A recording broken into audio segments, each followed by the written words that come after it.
The first card you have for your past is Temperance. So, yeah, I love this card.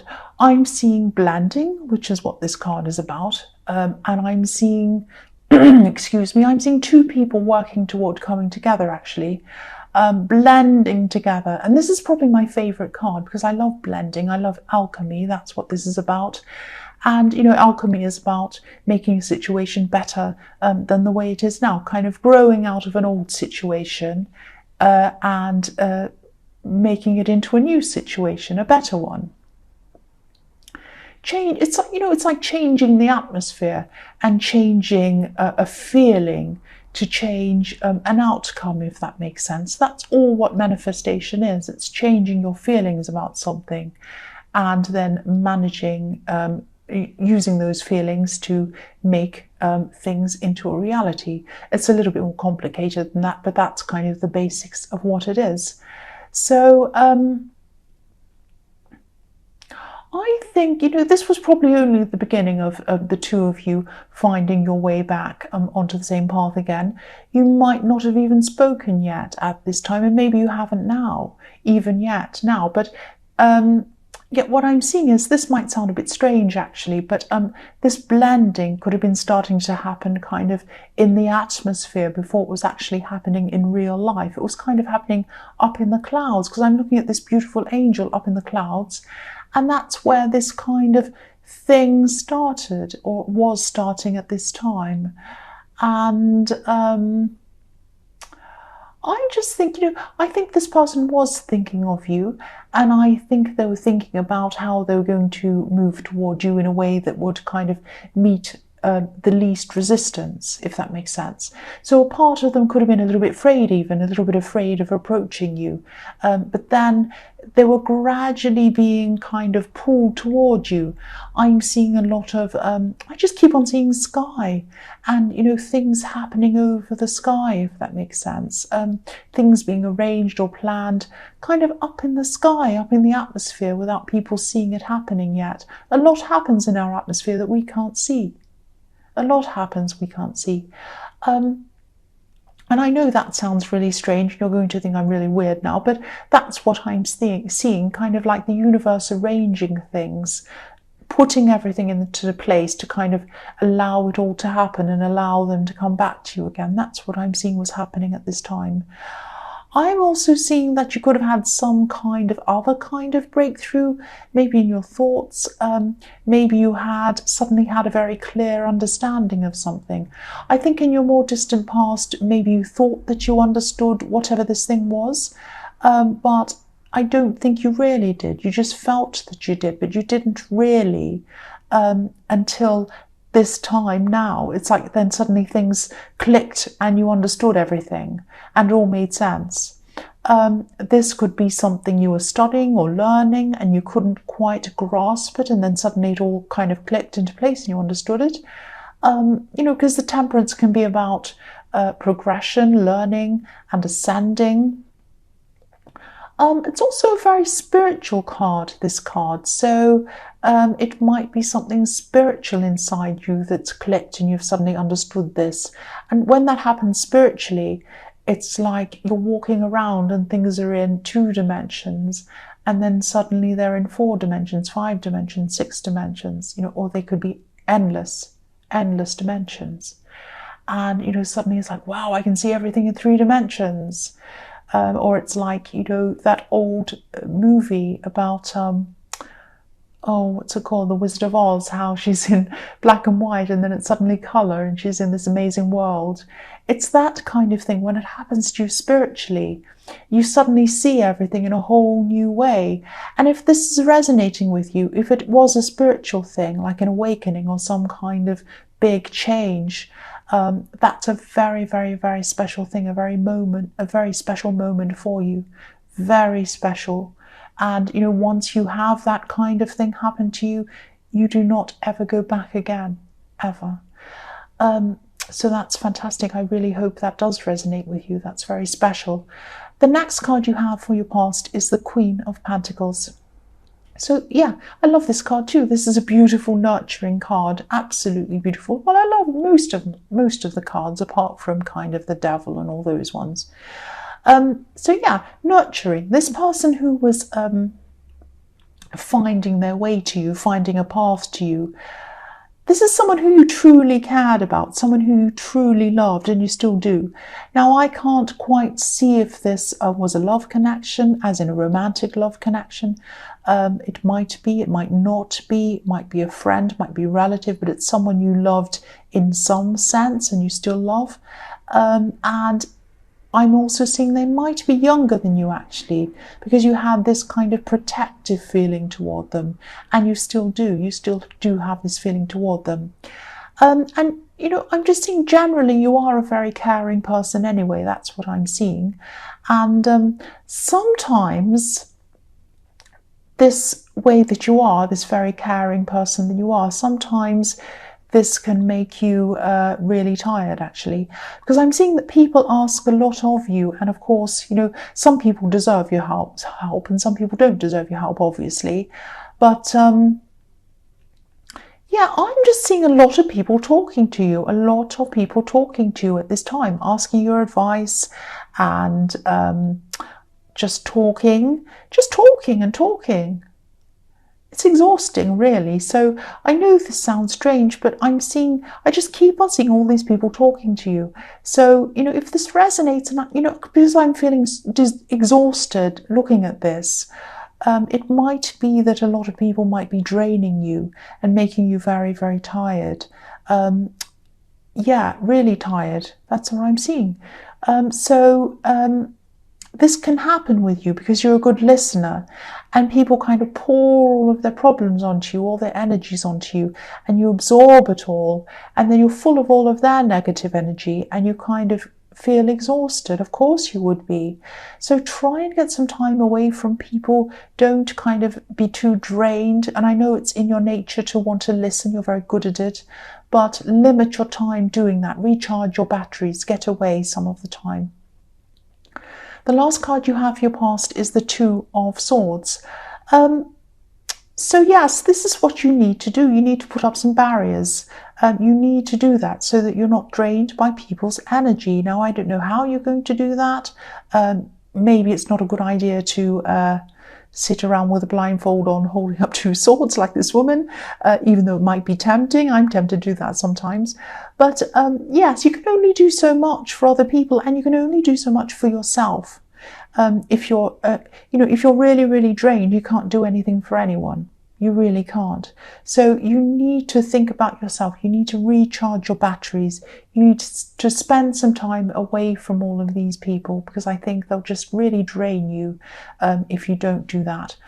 And I know this is in your past as well, but I'm also seeing that, you know, when this person in the Temperance card is around you again, if they aren't already, I don't think they were at this time, but you might have some past, maybe some bad feeling between you, or maybe something like that. Maybe you've had an argument, or maybe something's happened between you. Something has happened to make you angry with them, or something like that.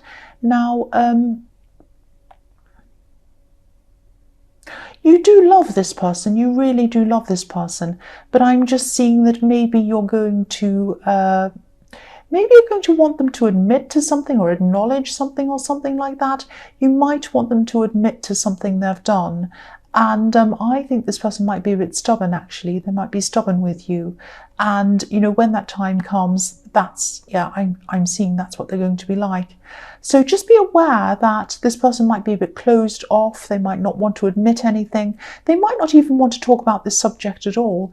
They just might not want to talk about this at all. So just be aware that you are going to come together with them, and you might be imagining what it's going to be like when you do.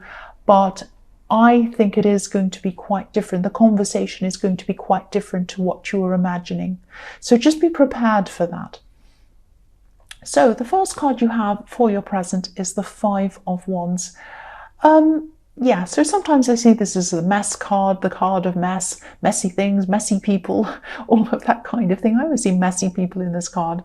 So you might have some messy people around you. I'm actually seeing family, and I'm seeing there might be some family arguments going on around you, actually, sort of like petty squabbling, if that makes sense. So this could be why I was seeing a lot of people draining you, a lot of people talking to you. It might be around this fight or this argument or whatever this is. Now, I don't think, you don't really want to be a part of whatever this is. I'm seeing people wanting to win, and I'm actually seeing two main people in this fighting over things. And I'm seeing that they started off with one kind of an argument. It was about some subject or something. It was about words that they said. Someone said something and the other person didn't like the way they spoke to them and whatever. And so it started off as being about one thing, and then it kind of escalated into a completely different kind of thing. And if you look at this card, everyone seems to be kind of in this battle, right in the battle, but nobody's actually leading the battle. Nobody's in charge.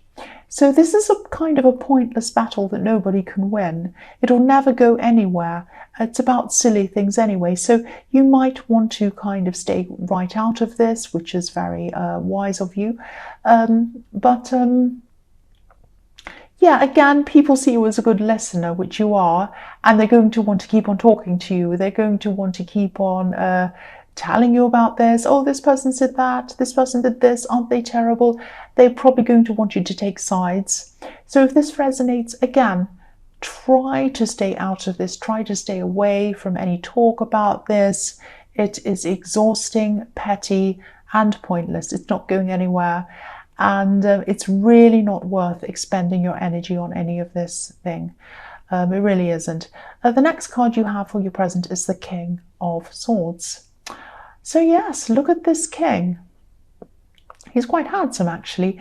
He's not taking any rubbish from anyone. He is not taking any rubbish from anyone, and that's how you have to be. He looks quite serious, he means business. He also looks kind as well. He looks a little bit tired, actually, a bit hunched over. So this tells me that, he's been through a lot of battles himself in his life. And because he's been through a lot in his life and he's a bit older and wiser, he knows the difference between a serious battle and a silly battle. So you know which battle I think this family drama is, and this is one to stay out of. Obviously, I'm seeing that again here in this card. So I'm also seeing in this card, yeah, I hope this is going to make sense, and I don't want to upset anyone. I'm seeing a difficult father. I'm seeing a difficult father or a father figure or someone like that. This is someone who has said hurtful things to you. And I don't know if this is or was your father, or it could be someone who's around you now. It could be an older male figure who said or who is saying some things to you, some horrible things. And someone said something to you in the past, I'm seeing probably, and you might have really found this difficult to shake off, really difficult. These words, whatever they've said, have stuck with you, and they're kind of shaping you. Every time you go to achieve something, you might have their words in your ear saying you can't do that, or you're this, or you're that, or something. Now, try to remember that this person that they were describing is not you. So say if they said you're a this, you're a that, they're not describing you. They're not describing you. They're describing an imaginary person that they imagined was you, but it is not you. It is not you. They have a wrong perception, or they had a wrong perception of you.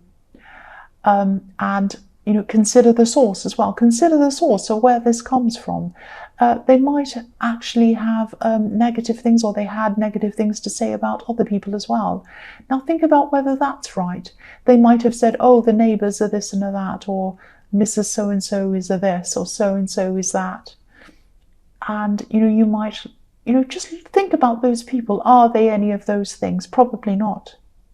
Probably not. And you're not who they said you are either. just remember that there's nothing wrong with you.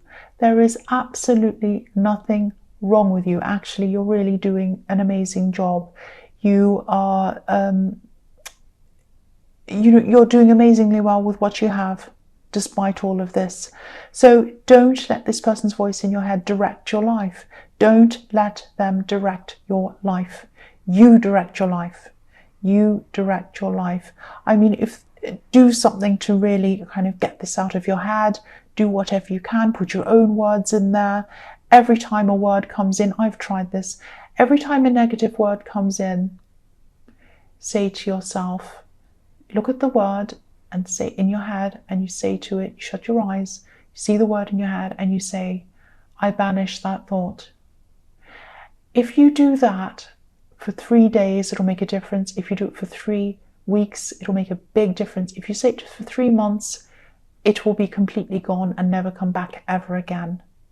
That's what I would do if I were you. If a bad thought comes in, say, I banish that thought, and it goes. If it comes back again, you have to train yourself to do this. I banish that thought, it goes out again. If a good thought comes in, of course, you say, I accept that thought. I agree with that thought. It sounds crazy. It sounds absolutely crazy, like I'm a lunatic, but it works for me. That has worked for me, and I just wanted to pass that on to you.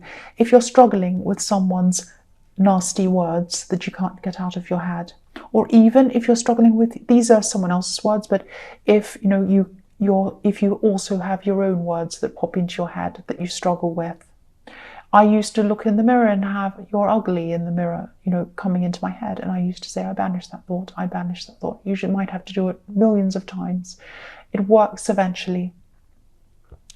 So yes, you're not the way this person sees you or saw you. Just remember that. And you don't have to try that if you don't want to, but it works for me, that's all. So the last card you have for your present is the Six of Cups. So this could have been your father, this person. It could have been an uncle, could have been some other male figure, or a father figure, someone like that. It could be a teacher, because this can be a card of nostalgia. This can be a card about looking back over your past sometimes and remembering things. But this is a very happy card. So I think, the message in this card is, I think it's just reminding you to see the good as well as the bad in your past. There were good times as well as bad times. Now, even if you have a million bad times, there might still be one good time. So try and focus on that as well. I'm not saying, forget everything that's happened and forgive it and minimize it and say that it didn't happen. That's not what I'm saying. I'm saying to also remember the good times and think about those as well, because dwelling on the bad, thinking about bad constantly will just create more bad feeling, and bad feelings will create bad thoughts, and bad thoughts will create bad words, and bad words will create bad actions, and it will create all bad. But the opposite always is also true. The good creates the good. You change bad for good, and that's what you should do. So yes, remember the good. Remember the good times. Again, that doesn't mean you throw out any of the bad or pretend it didn't happen. I'm not saying that. Just remember the good and put some good thoughts into your head about your past, and that will help you as well. I'm also seeing reunions in this card. This can be the card of reunions. So this could be the time when this person in the Temperance card comes back to see you, or you see them, or you meet, or something like that. It could just be that this is still in their head. I am seeing things popping into their head about memories, good times that you spent together, good things that happened, things you said. Now, of course, again, the past is always a mixture of good and bad. It's never all good or all bad. Sometimes it's unbalanced, one way more than the other way, but there are still good things to be seen and bad things to be seen in these things. So, yeah, they're only thinking of the good, though. They might be wearing rose-coloured glasses. But again, yeah, this is what happens. What I was saying was that weird thing about things happening in the atmosphere before they happen in real life. That's what happens when that happens. When people are encouraged spiritually by the universe or over the skies or whatever to see each other, to come close to each other, happy memories pop into their head, and more importantly, feelings of those memories pop into their hearts, into their souls, and they want to relive that feeling, so then they go to come back to that person again, to feel that again. That's what happens. That's how that system works. And I know that sounds a bit cringy, a bit crazy, talking about, it goes into your heart and soul over the air and the universe. That sounds completely crazy, I know. But it's true. That's what I'm seeing, and that's what happens, and that's what's happening with this person. My voice is getting croakier and croakier because I had that horrible cough and now I'm tired, but I'm going to keep going. So I can't stop now. The first card you have for your future is the Chariot. So yes, I don't mean to repeat myself. I know I get in trouble for repeating myself, but this is another reminder to you that you are in charge of yourself. You are driving yourself. You're driving yourself to where you want to go. Just in terms of, not just when it comes to your career, not just when it comes to that, and not just when it comes to love, and not just when it comes to this area or that area of your life. This is in terms of what's inside you. This is about you. This is about how you see yourself. How you see yourself is not how other people see you, especially this person that I was seeing in the King of Swords. This is about how you see you. Now, whatever was said was said. Nobody can change the past. Nobody can change what was said. Nobody can change what was done. But, we can put things into perspective and we can see them for what they are, things that aren't true. The reality is how you are now, who you are now. And I think you need to try and work toward changing your perspective. That doesn't mean that you sweep things under the carpet or you pretend everything's great when it isn't. Of course not. But if you don't change your own perception of yourself and you keep on keeping that perception of someone else and the perception that they have of you, you will not travel to the place that you want to go. Where you want to go in your life is a certain place. I can see it. You know where you want to go. But if you have this person's words in your head, you won't go to place X. You will go to place Y. Because, again, bad thoughts and bad energy turns into bad action, and it might send you to the wrong place. So don't do that. You travel to where you want to go. Don't pick up any hitchhikers in your brain telling you to go somewhere else. I mean, have a look at this man driving this chariot. Look how serious he is. Imagine if you said to him, can you take me here? I don't want you to take me where you're going. I want to take you to take me to where I want to go. Do you think he's going to do that? No, he's just going to say no. He might even swear at you. He looks so angry. He's not going to go to where anyone else wants to go. He's only going where he wants to go. So I don't want you to think I'm bossing you around. I might be sounding a bit bossy, but I really hate to see anyone in this situation. So please don't be in this situation.